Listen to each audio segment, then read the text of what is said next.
समय पर ज्ञान निज देव सदा फैलाए। समय बीत कुछ ना मिले, सब पूछ ले ओ तुम जाय। रवि योगी पूछ ले ओ तुम जाय। अभी समय है आपका, अभी समय है आपका। सीखो कोई काम, मिले न कोई नौकरी, तो करना निज काम। रवि योगी। हाथ पैर धो करके, हाथ मिट्टी से सना हुआ हाथ, आंखें थकी थकी, उदास चेहरा।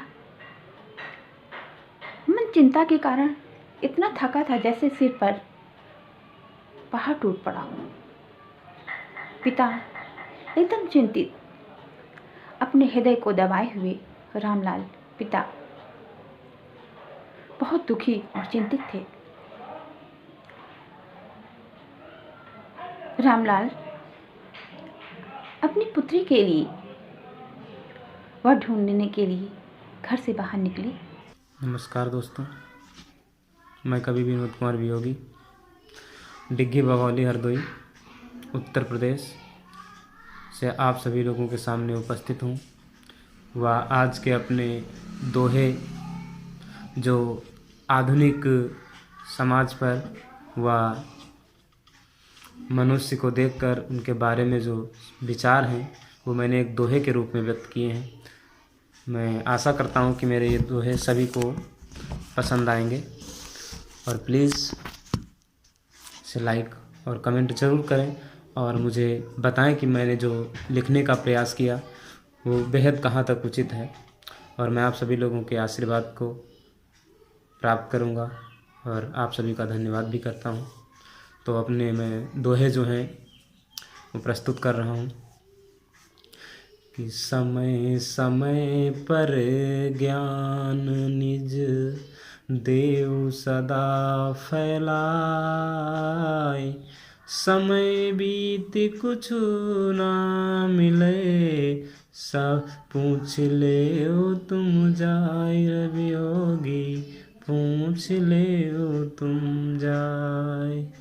अभी समय है आपका, अभी समय है आपका।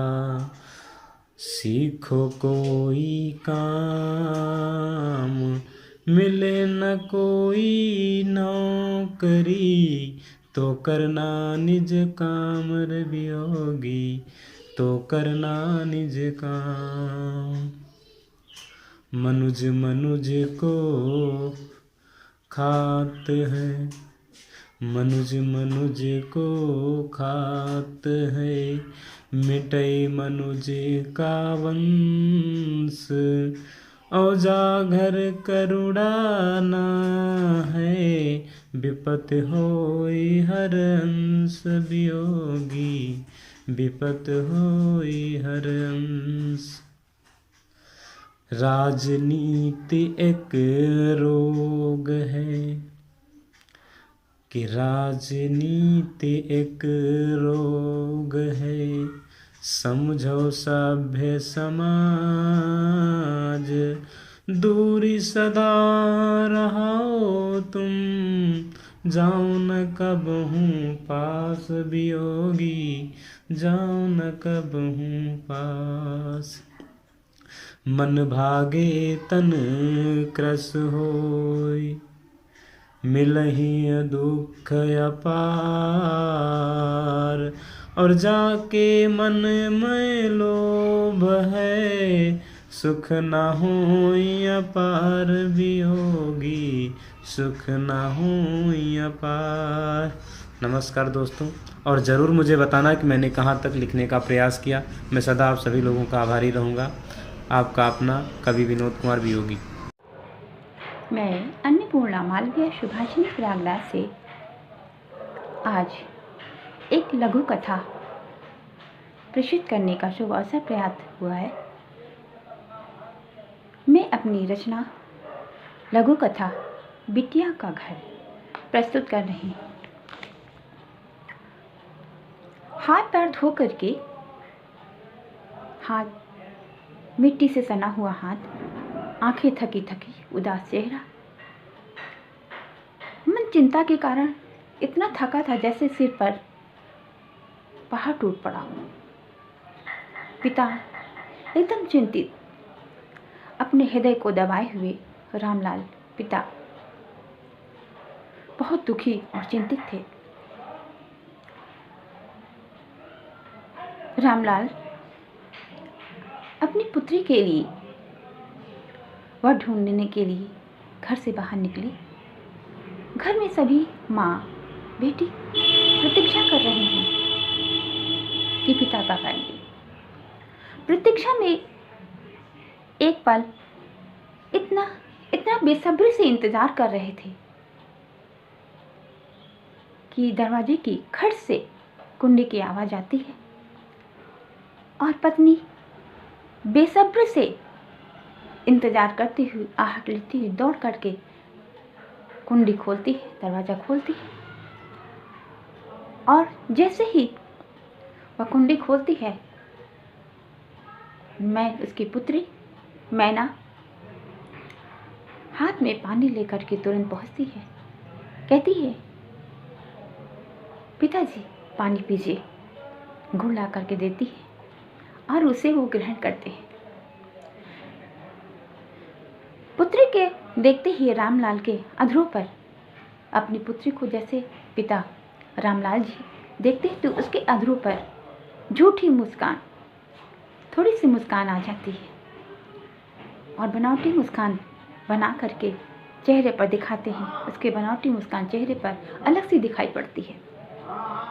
थोड़ी देर बाद पत्नी ने प्रश्न के बौछार लगा दिए, पूछने लगी। बहुत सारे प्रश्नों के बौछार लगाने के बाद, विचार विमर्श करने के बाद पश्चात रामलाल ने बड़ी मधुरता के साथ अपने मुंह को धीमे से खोला। बस एक ही शब्द कहा कि बेटे के अनुरूप वर नहीं मिला। इतना कहते ही मानो उम्मीद का बांध टूट गया हो। सांस की गति रुक गई, तेज चलने लगी, मुंह सूखने लगा। पत्नी की आंखों में गंगा की धारा के समान अश्रु की धारा प्रवाहित होने लगी। मानो गंगा की धारा साक्षात बहने लगी हो। उतनी ही देर में धीरज की लकड़ी को बंधाते हुए रामलाल बोले, इस संपूर्ण जगत में, इस संपूर्ण संसार में, धरती पर धरती माँ इतनी बड़ी है, इतनी दयालु है कि कोई ना कोई बेटी के अनुरूप सुंदर रूप सौंदर्य के अनुसार वर अवश्य मिलेगा और उसके सौंदर्य के अनुसार सुंदर वर और सुयोग्य वर उसके अनुरूप मिलना निश्चित है।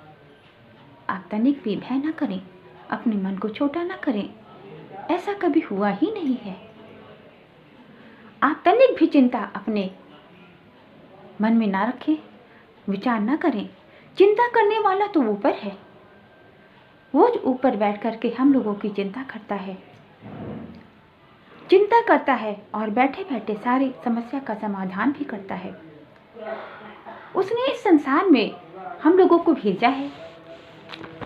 इस संसार में जब भेजा है तो अवश्य उस समस्या का समाधान भी करता है। इस संसार में ऊपर वाले ने सबकी जोड़ी बना करके रखी है। यहाँ आने में देर अवश्य हो रही है। मेरी पुत्री कुंवारी नहीं रहेगी, किंतु उसकी शादी होगी, अवश्य होगी। आज तक कोई भी लड़की कुंवारी नहीं रही, उसका जोड़ा ईश्वर ने बना कर रखा है। तनिक भी चिंता न करें, बिटिया का घर अवश्य बसेगा, मुझे पूर्ण विश्वास है। इन्हीं शुभकामनाओं के साथ सभी बेटियों का घर बसे और फूले फले प्रफुल्लित हो। सभी को मेरा